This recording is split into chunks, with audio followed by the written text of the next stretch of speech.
Now, how much did we hate the Jets? We hated the Jets. It was like we hated the Jets. People sleep on that low key. And the crazy thing is, I told Bill one day, I said, Coach, you got to kind of let us know, like, why? Like, what's the why? Because when we know Jets coming up, we like, F the Jets. Yeah. But why? Like, why we got to like? So he kind of explained to us and like, oh, okay, we got you. Like, but we just wanted to know why. Like, we're gonna ride for you, Bill. But at the same time, it's like, you telling me to do something and talk trash to somebody, I don't even know why. Like, what is the why? I know. But it's but how it is. Everybody have that one team. Division, Boston, New York. That one team, so. There's a lot. Yeah, man. But Bill hated them. Yes, he did, boy, with a passion. Let's get into these Patriots. Let's get into these. Speaking of Bill, these were the New England Patriots led by Coach Bill Belichick, 12-4. Josh McDaniels running the offense, Matty P running the defense, coming off that Super Bowl loss to the Giants. Brutal. And then in November, big one, acquired Aqib Talib. That was huge. Gotta love Aqib. Notable rookies on this team, Chandler Jones, Donta Hightower, Nate Ebner. It's a pretty good draft class. Really good draft. And we talked about this earlier. This was like a all-star team practically. Yeah. 557 total points. Just whooping up on people, putting up numbers, 10th consecutive 10-plus win season. Yeah, we had a squad, man. Like, dang, Brandon Lloyd did that? B. Lloyd, Deion Branch, Wow. Wes Welker. B. Lloyd Jules. was low-key one of the best route runners I ever played with. Yeah. He was so, remember, he was like smooth, like Yeah. the Pink Panther out there. Like, We had a squad. how about Aqib Talib? How fun of a teammate was he? He was great. You know what the crazy thing is? I remember when we played against Tampa and We got in fights with them. yeah. We all hated him. And I remember telling Lee, I'm like, hey, I'm from down this way. We don't want to play this game. As soon as he comes to the locker, we traded for him. We looked at each other, we chopped it up, we started laughing. I'm like, man, I'm glad you're on our squad, man. Let's go do this. And you remember the first game he got a pick? Oh, yeah. And I'm like, he was out of shape. Mid-season. Yeah, mid-season. He was out of shape. I had to get him in shape. Yeah. I was the one who was running one-on-ones with him after practice. Great team, baby. I love Salim, man. Hey, man. Right. He's funny, too, boy. Hey, Big V, fuck you, man. He was funny. He was so fun. Great teammate. Great though. Like, teammate. I mean, I love guys that has a mentality of, hey, whatever it takes to win, that's what it is. We're going to wear a chip on our shoulder. I want you to match it. And we had that. That's the thing we had. We had guys that's just like was ready to bite a chunk out of your neck. We didn't care. You know what I mean? We Without didn't care. a doubt. Now, I just have another question, random. Like, what did you and Randy used to talk about in stretch line? Me and Randy? Anything other than football? Anything other than football? Dayline? You remember we Randy used to would be play on- catch. Yeah, I remember. We used to play catch. We used to break up offense and defense, and Randy would be over in the defense with Big V. Yeah, we used to talk about nothing. And you remember every Friday, me and him had our one-on-one we did. We used to do our one-on-one every Friday, but man, Explain that. What do you mean one-on-one? So Randy would be a DB, I would be a receiver, and Pep would be the quarterback. Oh, Pep. So I would run routes, and Randy guard me, That was our every Friday. How many? Who won them? Me. Every time. I won majority of them. Yeah, he had a couple of them, but I won majority. About 80% I won. 80%? Yeah, I beat him down. Did you ever have to cover him? No, that wasn't the rule. I didn't ask him to be an offensive lineman. So I'm like, you can't play your position. We both out of position.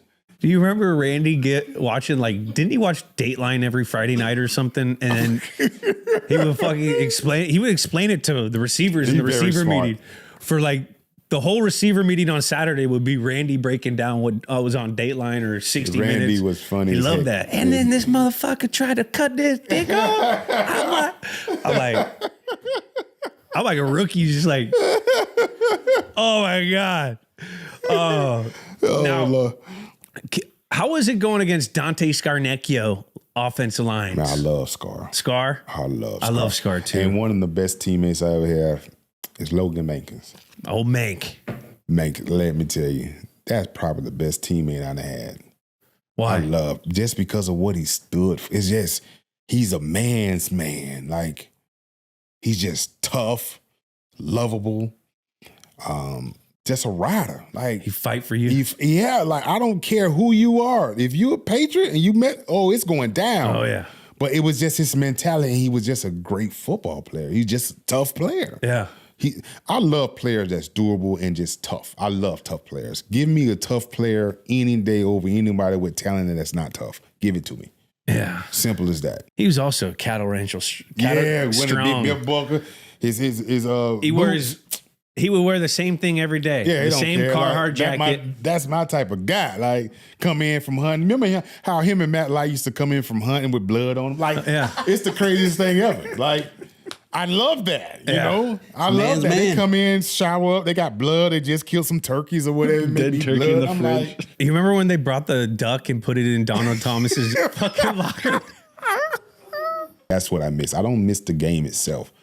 I miss the camaraderie, just hanging out in the locker room 2-3 hours after we finish and just sitting down and drinking Gatorade and just hanging out in the locker room. Like, it's nothing to be leaving at 7 o'clock, 8 o'clock. No. It's 20 of us, and that's how you build camaraderie. That's how you build a team full of leaders and understanding what it takes to win. We had that. We did. We had that. And you could tell the teams now who have that in their locker room how they play. Yeah. So that's what I'm hoping to see from this new era in New England is just bring that camaraderie back. Put football first like we used to. The main thing. Exactly, because a lot of times now it's more stuff outside of football people are concerned about, and football is secondary. It's tougher for these younger kids too, though. They're getting thrown this cheddar in so many different ways, and it's such a pivotal thing to have your social team, your fucking brand. And I mean, I'm a product of it. Yeah, right. But I still keep the main thing that it's just absolutely. That's the factor you have to. And that's why I retired, because I saw the rookies coming in, and I just I don't like what they stood for, and I'm like, this is not how I came through and I learned the ball and played football. Like, football is first. Well, guard is first, then football. Yeah. You know what I'm saying? But they was coming in. Football wasn't even on the radar. We would have guys leave the locker room, didn't even shower, drop their clothes in the head and go. I'm like, what's... Shower pill? Like, right? Full shower pill? But it is what it is. The Brady? Let's rip through the... Gotcha. Let's rip through the game. All right, leading into this one, the Pats were right in a little bit of a slow start. Started out 1-2, lost 2 of the first 3, but got back on track. They're coming into this thing 7-3. The Jets, meanwhile, 4-6, trying to find some hope and salvage this season, but as we know, that did not happen. First quarter scoreless. Also, Thanksgiving game. Thanksgiving game. I buried the lead. Thanksgiving game. Prime time. Fellas, what's it like playing on Thanksgiving? I like it. It was cool. I mean, it's tough playing on the road on Thanksgiving. Oh, yeah. Yeah. But you know what? At the end of the day, it's like, business is business. We got to do what we got to do. And, That's right. But I would rather be home on Thanksgiving than playing a game. I would tell you that. Me too. But I always also thought of it as like when we were home and kids, right? Yeah, we would be watch at football, home. right. We were watching football, but we'd all be playing football before the football games and before the feast. Yeah, you're right. So it was like a privilege that we're playing pro football on fucking Thanksgiving. All eyes on you guys. Yeah, and I always was a big believer, like any primetime game, you the only show on. So you have to show up, Bring it. So Thanksgiving, that was one of those things like, man, this is Thanksgiving. Then, like turkey leg, who gonna get the turkey legs? And everything? So, it's like, it's a big deal, especially in the football community. It's like Thanksgiving football games, people look forward to that stuff. 1,000%. Now, before we get into this game, what's the Wilfork household look like during Thanksgiving? What's the lineup of food? Well, the crazy thing is, I don't eat the way I used to eat no more, but I still cook. But what are you like cooking? I'm smoking turkey. We having dressing. We having some mac and cheese. Mac and cheese. We having probably some red beans and rice. Dressing for you white people, that's stuffing. Go ahead. Red beans and rice. Probably. Red beans and rice. Keep it a little We southern. might have a roast. You never know. A rump roast? Yeah. Beef? Pork. Roast. Pork roast. And then you got all the desserts. You got the apple pies, right? You got the sweet potato pies. Gotta go. And you got cakes. So let's rock and roll. What's the gravy situation? What do you mean what gravy? Like- They got red beans and rice. They got his own juices. So you put that juice on the turkey juice? Yeah, man. Look here, man. I told you I'm smoking my turkey. So it's going to be a little... So yeah, the red bean and rice, baby. We don't need no gravy. Okay, I see. I like this. I like this. I've been to the house. Man. Yes. I had it before. It's damn good. Now, what's lineman yes. Thanksgiving like? Oh, We've man. heard offensive lineman Thanksgiving. Is there a defensive Yeah, lineman Thanksgiving? did you ever have defensive guys at the house? Yes, probably sometimes, but the same thing. Like back then, I cooked a lot more. Like, Yeah. Because I had a dang on team to feed, So everybody knew when it was time to eat or a holiday and we had to be in town, they know where to come. Yeah. So we would sit out there, we'd eat all day and share good stories, and just hang out. Like we always found ways to. And it sounded like offense had their thing, defense had their thing, right? But you did We it with, cross over every once in every a now while. and then, you know what I mean? So Like it me was and always Randy, I good. went with Randy. Randy used to go to your house a bunch. Yeah. And so I went with Randy once to Big V's. Yeah, Nice. man, like it was open to everybody. Yeah. Like I care less. Like my teammates was my teammates. That sounds awesome. Yeah. Heck yeah. Should we run through this game real quick? Run through it. All right. We start this thing off in the second with a guy that was Johnny on the spot all night. Steve Gregory picks off Sanchito. That sets up our first touchdown of the game. Brady to Welker. Up 7-0. Sean Green fumbles. Who is it this time again? Johnny on the spot. Steve Gregory. Steven recovers Gregory. the Sean Green fumble. Pardon me. Then a little swing pass. Vereen goes 83. Up 14-0. That brings us to the moment we're all here for. A moment that still lives in infamy. 9 minutes and 11 seconds left in the second quarter. Jets 31-yard line. Mark Sanchez goes back for what looks like a handoff. Bit of a broken play. Scrambles forward. He meets Brandon Moore's butt. The ball is out. And who is it again to recover it? Steve Gregory back to the house. 21-0. We got to dive into this moment though. And the funny thing is, we started this episode by talking about two gap. Yes. And that right there is Wow. the definition of two gap is when you blow them up so much that it yeah. runs the runner into the blocker. That's called recreating the line of scrimmage. Right. Oh yeah. Like Give fight us pressure. beat for beat.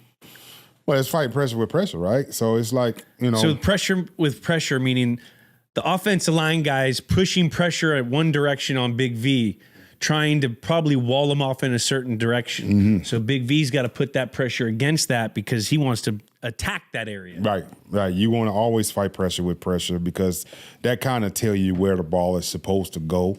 And like I say, and on that play, honestly, Nick didn't come directly at me aggressive, and Brandon didn't come to me directly, aggressive. So I was stuck like, okay, who to attack? Remember, right? I have two gaps. Yeah. So who to attack? I can't attack this guy and be out of gap, and I can't attack this guy because. So in that millisecond, it's like I had to make a decision. So if you see, I was basically in the middle of that gap with both of them and trying to understand. And once I felt Nick kind of leave, I knew then I had to fight back. And Brandon, it was on my shoulder. So that's why it's like I kind of trying to get my arms back and press. And once I pressed, that's why but before my happened because I guess that gap closed fast enough for Sanchez, and he didn't realize how fast it was closing. So that's what happened on that play, brother. Did you feel Mark Sanchez run into the offensive lineman through you or no? No. I just felt once I pressed, Brandon fell, and then when I looked up, the ball was gone. I'm like, oh, fumble, but I didn't know he ran into his butt and it fumbled like that. I had no idea. Can you imagine being that strong? Listen, 300, and we'll say conservatively 45 pounds. That's perfect.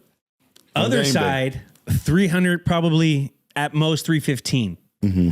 So the pounds of pressure Yeah. that these two men are literally trying to kill each other for, and Big V is so strong, another 215 pounds hits that and he doesn't feel it. Like, you got to be fucking strong for that. And that's what, I just remember I would see Big V come in the weight room and just put as many plates as you could see on the thing, do his 4 sets, and then just dip out. Go on, Ben. That's how strong you got to be fucking strong to do that. That's a real man right there. Yeah, That's a man's man. That's a man's Yes. man, baby. And then after this play, we get what caps off 21 points in 52 seconds. Unbelievable. Jules takes the ensuing kickoff to the house after he'd blown up, Dev. catches it off his helmet, Dev runs it back in there. And R.I.P. McKnight, man, that's sad. My guy's not here, but that Devin hits him. Balls Scotty out. O, good players got to be in the right area at the right time. That's right, baby. You were ready. Right time. You were ready. Come on. Then you added on a 56-yard touchdown from Brady. What a bomb. 35-0 Pats are up. Jets get on the board to end the half, 35-3. And then speaking of big hits, Jules gets knocked out to start the third quarter. Yeah. Shout out LaRon Landry, sorry. Big ass motherfucker.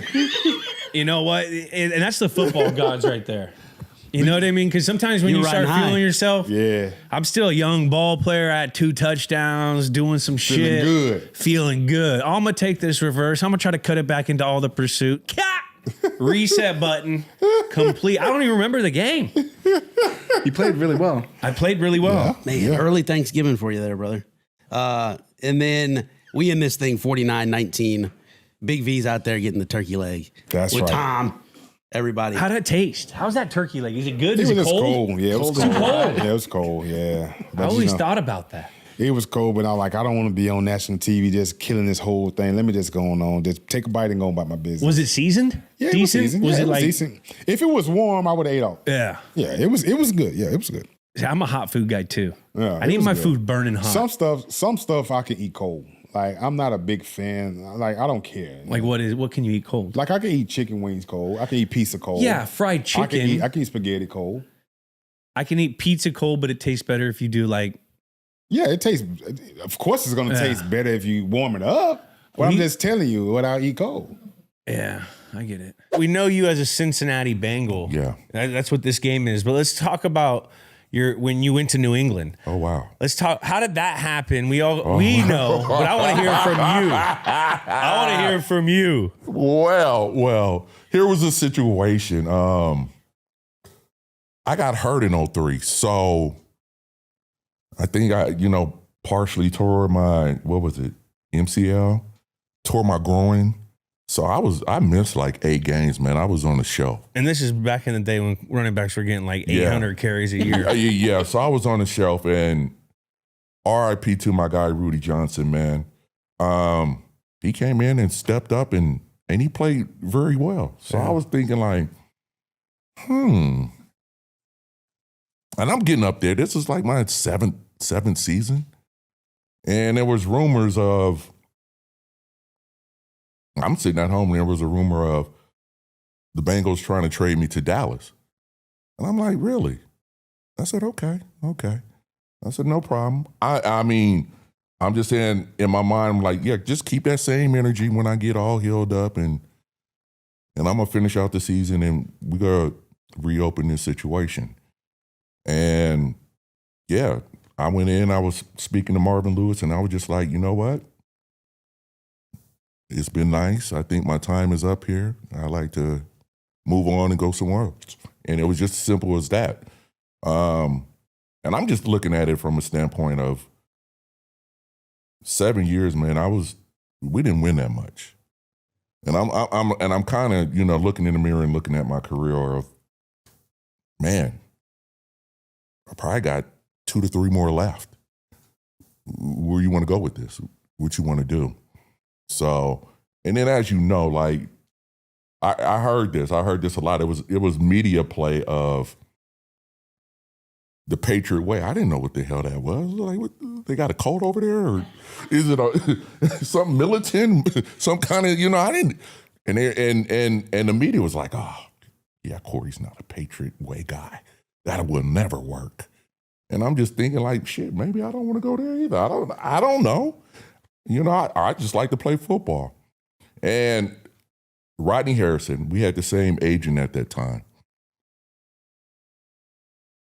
I give him big props. I think he went in there and spoke on my behalf, and that's where the interest kicked up. And you know what? I didn't think I was ever going to get traded, to be honest with you. I was just talking shit like, yeah, get me up out of here, whatever. And it picked up. It picked up, and next thing I know, I'm actually chilling at home, and I see across the ticker like, oh, man, Bengals trade Corey to That's how you find out? Yeah, I'm like, Bottom ticker? I'm sitting there with a piece of chicken, like, wait a minute. Like, what? And then, you know, I get the call. My agent, he's funny, man. He's funny. He was like, yeah, man, it's going down. So you're a Patriot now. And that's a whole different experience, man, to be honest with you. Who calls you first from the Patriots? Actually, let me kick back until how it really like transpired. I actually went down and seen Scott and Bill first. I'm just meeting them and just saying, you know, hello. And they asked me a couple questions like, Bill's straightforward. Yeah, Corey, I know all the shit going on in Cincinnati. And I told him straight up, I was just like, man, it's all predicated on me just wanting to win football games. And he asked me one more question. He said, you know what? You think you could play for us? I was like, absolutely. It was like a 2 to 5 minute meeting. Got up, left. Never thought about it. Never thought about, you know, they actually trade for me. Kind of left it alone until it came across the ticker and was like, oh shit, it's going down. So yeah, it was simple. It was just a simple process of, I don't know if that was tampering back then. I don't know.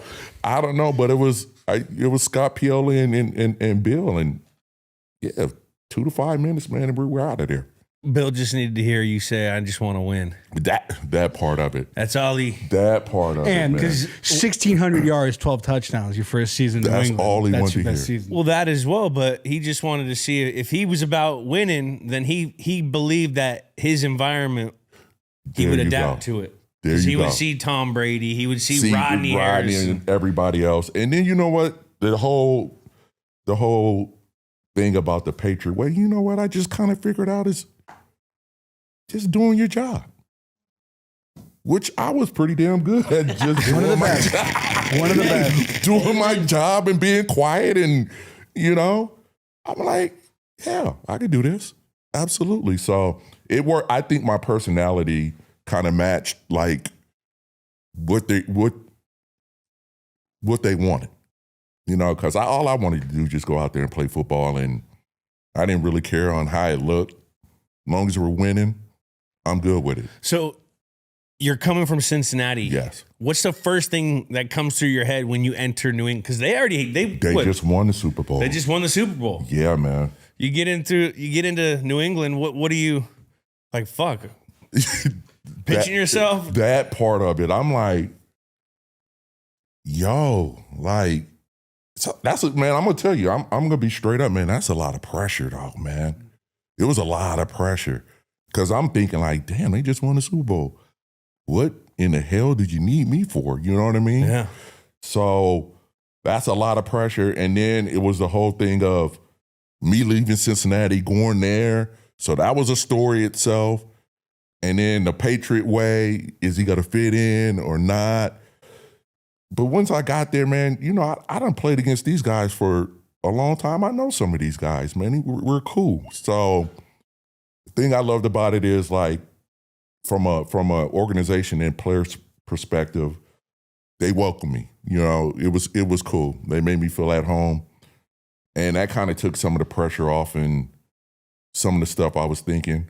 And then when it comes down to it, man, to me, it was like, man, all I got to do is show up and play ball. And that was the only focus on my mind. And if I do that, man, everything's going to work itself out. So, and that's basically what happened in 04. I just showed up and played ball. What was the first encounter with Bill like? Oh, man. You know what? After you guys signed. I kind of got the feeling like Bill is not the person to be fucked with. I'm dead serious. He had this fear factor with the players of like, man, he is not playing no games. So if you ever sat in some of them team meeting rooms with him, he is funny as I don't know. I mean, got a funny sense of humor. But he'll tell you like, hey, man, you don't want to do it my way? I will walk you to the door myself. Yeah. And he's serious. So I took that man very, very serious. And I was like, man, I do not want to do anything to get on this man's bad side. So, yeah, it was a self-checker for me. Like, man, I'm always on top of my game because he will call you out. Oh, yeah. How was the O-line? Like, how was Light? Was Light Oh, like Matt just Light the funniest human being in the Oh, world? my God. He was, man, always pulling some kind of joke or talking shit or something along that line. I mean, he kind of lightened up the room. Man, it was him and Druzy and the rest of the guys, man, it was just funny. Yeah. I think we had that offense was real fun. I mean, even though, like, we knew the assignment and at times things are super serious and we all about the execution, but, we had some funny guys on that where things, I mean, even in tough, like, situations out there on the field where made things kind of light, and we was like, oh, man, we got this. So Matt Light is one of those guys. He was always, Coach was always on him, like, Matt, shut the fuck up. He was like, be quiet. He's always cracking some kind of joke. So it was good, man. That whole team, man, that 04 team. Young Brady-ish? Oh, Kingsbury was in there? King Brady then? man, I tell you one thing, man. This is, when I got there, man, I love the guy because you know what? I'm just getting there. And we be in some pressure situations out there. This guy did not flinch one bit. You ain't never seen that. I have never seen that. And you can identify with this. Like when that guy calls your number in that huddle, man, you'll run through 10 brick walls for this guy. I mean, there's a situation, he was like, hey, Rock, he used to call me Rock. He's like, Rock, we need this first down to seal this game. We're giving it to you like 3 times in a row if we have to. And I'm like, bet, I got this. You know what I mean? And bro, sure enough, like, man, it was just a little extra pep in my step. Yeah. He called me out like, yeah, we need this 3 times in a row. Let's get the first and seal the game. So, hell of a competitor. I just loved his mental aspect about the game. He was first one in, first one out. Had the whole locker room respect. Good dude, man. Good dude. If he was here, he'd be hanging out, talking shit too. Yeah, that's he the was type here. of person. Maybe he one is, day. man. Maybe one day. Maybe one Maybe day. one day. Yeah. Maybe one Hey, day. he's like the president now. It's hard to catch up with this guy. Yeah, maybe one day. Hey, man, can I get hey, man, can you friend me on IG? Something, man. Yeah, something. Hey, we got better luck of getting the Pope in here for crying out loud. Man. Chicago guy. That's right. He's a football guy. Hey, man. Jeez. Who is the team asshole? Oh my! But that we all loved. Let me see. Oh, my God. There's some guys out there. There's the Vrabels. There's the.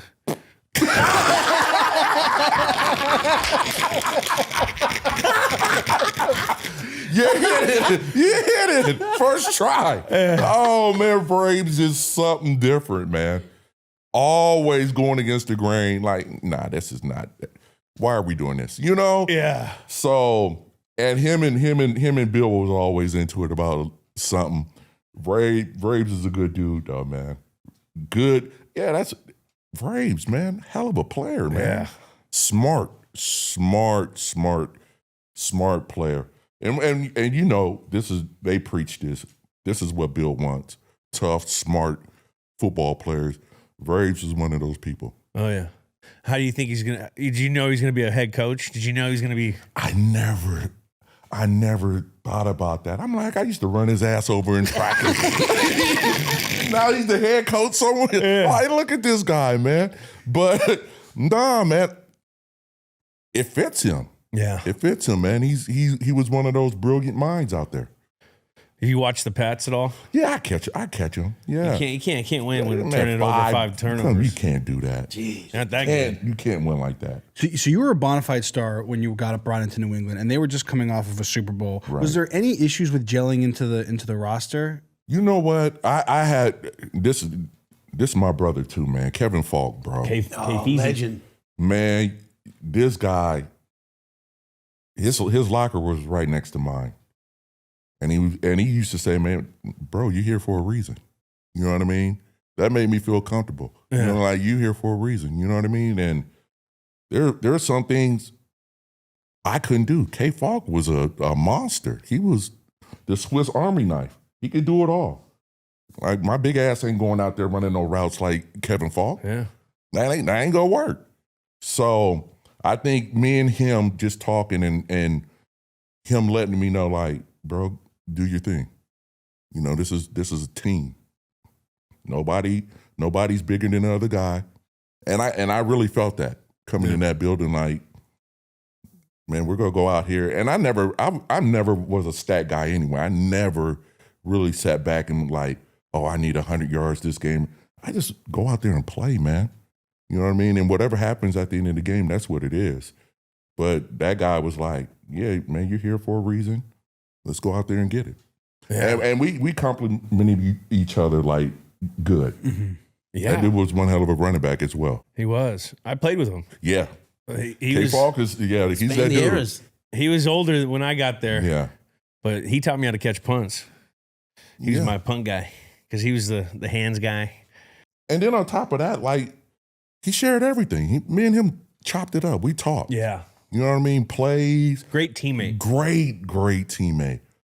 He filled me in on things I needed to know. Yeah. So, yeah, that's my bro, man. Love K. Shout out K. Falk. Now, take us through when you win a Super Bowl 1 year in. Oh, wow. It's like it worked. Yes. Patriot what? What Patriot what? Yeah. Yeah. And it was, listen, I've been chasing that part of football since I was Pop Warner, man. I always get to the big games, maybe take a L. Never won one. High school, never getting to the state championship. So that's been haunting me for the longest, of actually getting into a championship game and actually winning one. I think that Super Bowl, just to me, like, kind of satisfied that child football player in me. And was like, yeah, we finally got it. Heck yeah. Finally did it. Nothing like it. Nothing like it. There is nothing like winning a chip, man. You know what? I was like a deer in headlights, man. You sit there and you see that ball being kicked off and all those flashes going off at the same time. You could get overwhelmed. I was like, oh shit, where am I? Yeah. Until I got hit, and then I came back to reality and was like, yeah, man, we're in a football game. And the Eagles at the time were pretty stout, man. That was a very good team we played, and ended up edging them out by 3. So good game. T.O. came out with a broken leg and got 130 on him And or was something. still balling. Still balling. I was like, he's not human. He's not. Who is this guy? But it's crazy because you were like the first star brought in to the Patriot way. Yeah. Do you think that it eventually... Yes, it did. It got them to get Randy Moss? Yes, yeah. So, it was never spoken, you know? And I didn't really think about that until well after I was done. But I truly believe, maybe I'm wrong, Bill will call me or shoot me a text if I'm off beat with this. But I think the way I conducted myself there kind of opened up the doors for the Randy Mosses and other guys. I do too, for sure. And Bill used to reference you all the time. Yeah. In a great way. I love Bill, man. I had a great respect for him, man, because you know what? I think I understood him. I got him. You know what I mean? Like, either you could do it or you can't. And he's, let me know. Yeah. I think I'm kind of like that in my life too. Like, well, can you do it or not? So I understood him. And then also I understood the assignment. Like, I get you. I'm here just personally, like, I'm going to give you all I got. I'm going to go out there and play my ass off. Don't worry about that part for me. And I think that just kind of ties into everything he preaches and what he was about. And we had a real good relationship. Yeah. It's good to hear that. Boss, Just a quick question for you. Is there a play that keeps you up at night that maybe you've lost a game for, the Patriots and it still bugs you to this day? I have like 3. 2 from the Patriots, 1 from high school. 1 from the Patriots was against Baltimore, I think, in 2019. Humphreys, I hit a play, or it was 2018 or 2019. I hit a play, and then Humphreys, Tom threw me a quick ball, and I like bobbled it, or I was trying to keep up, and he stripped me, and he housed it. Went and freaking housed it, and they took momentum and won that game in Baltimore. That keeps me up. That's when Humphreys was still young. He was a feisty player, man. He was brand new. I had a lot of respect for him. And then another one was later in my career, and there's more. Actually, I'll go early one in my career. They're against the Giants in 2011. I had a punt and I got fumbled, and it was bad. We lost that game in Foxborough. Who was the tight end? Jake Bailey? No, the punter. Jake something. He was on the Giants, and then he came to our team the next year. Oh, let me look this one up. And he's a friend of mine, actually, so I should know that. But, I got hit in the head a lot. Ever since the Randy Moss story. Oh, my God. Edelman. So good. I love that. I went with his mom. Yes. Oh my God, I love that. So, prior to you coming, I worked with Randy Moss for the first couple of years of the kickoff show. And it was before I would do game breaks. So I didn't have to stay all day. So I would leave right after our show. Yeah. And me and him and Champ Bailey, we would always go to Roscoe's. And I was like, I'm with my big brother. So I was okay. I would never go wander around by myself. Yeah. And just I was wearing my full dress, full makeup. They're being like, what's this chick doing in here, right? And they would always protect me, and they were always so great. And that's one of the many things I love about working at Fox. And you know this now, for just even your small amount of time that you've been there, it's a family. Definitely a family. They're the best. And Randy, the stories, I could just listen to Randy Moss stories all day. Randy, he's funny. And it's his accent. Yeah. His accent's so funny. I mean, I was just doing I went back to Boston. I went to this academy. So what is it? Thayer. We went to Thayer, and I spoke in front of the whole school. The junior high and the high, and The high junior school. high and the high. I went to Kent State. Come I'm on. going to start saying that. Forget the school part. You know what I'm talking about. The junior high and the high. The junior high and the high, and after you're taking pictures, and all these little 6th graders, they're all over here Edelnut. That's hysterical. I'm sitting you guys should not be listening to my podcast. There's too many. Where are your parents? I need to talk to them. They're listening to New Heights. Come on. It's for all ages. Yeah. That's not true. We're listening to all the podcasts. I know. And you've done a great job. Obama was the president. We went to the White House. You remember the plane broke? Yeah. And you remember where we ended up? The airport bar? You know how we got there? No. Me, Ryan, and Steve Belichick. Remember they bought them sandwiches in there? Which one? Those The fucking triangle cut wrapped in foil. They toasted the bread. And Steve Belichick is like, I'm not eating this shit. And he threw it, and the motherfucker got stuck in the wall. And so we looked at each other, was like, man, fuck it. We just go walk around, go to the bar. We bang a corner, it's a bar, and there's not a soul in there. It's one girl working behind the bar. So we just I'm going to order food, I'm going to order a drink, I'm going to just hang out. Because why? Explain, what were we doing? We just met the president. We were going back to New England. Now, mind you, when we got there, do you remember that landing? Bad landing. Bad, terrible landing.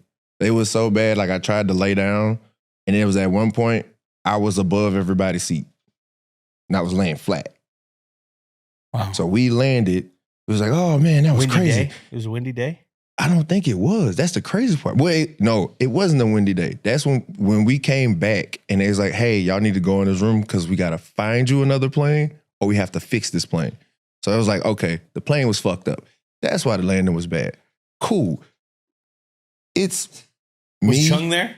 Yeah, Chung was there. Is that when Chung got terrified of flying? Yes. That's great. So you don't remember this at all? I don't, because I wasn't I was chilling doing some other shit stuff. You came later. Yeah. You came, by the time you got there, half the team was at the bar already. Yeah. This is Wasted. after Bill told us we wasn't supposed to go anywhere. But like I said, the food was terrible. Yeah. And he had no choice but to let us go. I had to go.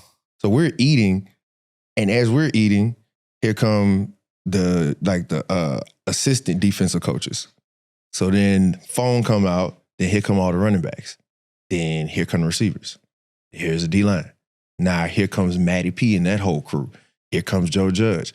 Bro, and it's so funny because I don't think nobody knows the tab we ran up. I know. Because nobody paid for shit. Well, we end up paying at the end. But like I said, I had food and I had my drinks going. And we were all together. So then I think it was either Matty P or what was the D-line coach?